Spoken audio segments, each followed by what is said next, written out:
السلام علیکم ورحمۃ اللہ وبرکاتہ۔ ہم آپ کو اپنے اس چینل پر خوش آمدید کہتے ہیں۔ آج ہم انشاءاللہ العزیز سورہ اخلاص سیکھیں گے تجوید کے ساتھ، بالکل آسان طریقے سے۔ اگر آپ بھی تجوید کے ساتھ قرآن پاک پڑھنا چاہتے ہیں تو ہمارے واٹس ایپ نمبر پر بھی رابطہ کر سکتے ہیں۔ جزاک اللہ خیرا۔ تو آئیے شروع کرتے ہیں۔ سورۃ الاخلاص مکیہ، اس میں 4 آیات اور 1 رکوع ہے۔ بسم اللہ الرحمن الرحیم۔ قل، بڑے قوف کے ساتھ، قل هو اللہ، قل هو اللہ۔ اللہ کا نام ہمیشہ موٹا ہوتا ہے، اگر اس سے پہلے زیر آ جائے تو پھر یہ باریک پڑھا جائے گا۔ قل هو اللہ احد، احد، قل هو اللہ احد۔ آخر میں دال حرف کلکلہ میں سے آ رہا ہے تو اس کو ہم کلکلہ پڑھیں گے، جیسا کہ ہم نے پیچھے نورانی قاعدے میں پڑھا تھا۔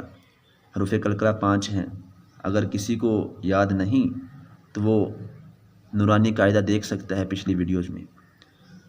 اللہ، اللہ حصہ، اللہ الصمد، مد، اللہ الصمد، لم یلد، لم یلد، ولم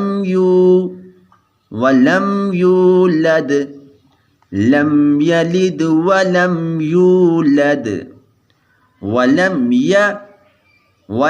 یکن لہ۔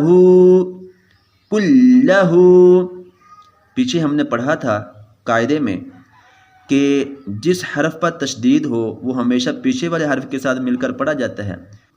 اگر تشدید سے پہلے کوئی ساکن والا حرف آ جائے تو وہ نہیں پڑھا جاتا۔ تو یہاں پر نون ساکن ہے تو اس کو نہیں پڑھیں گے، بلکہ لام کو کاف کے ساتھ ملا دیں گے۔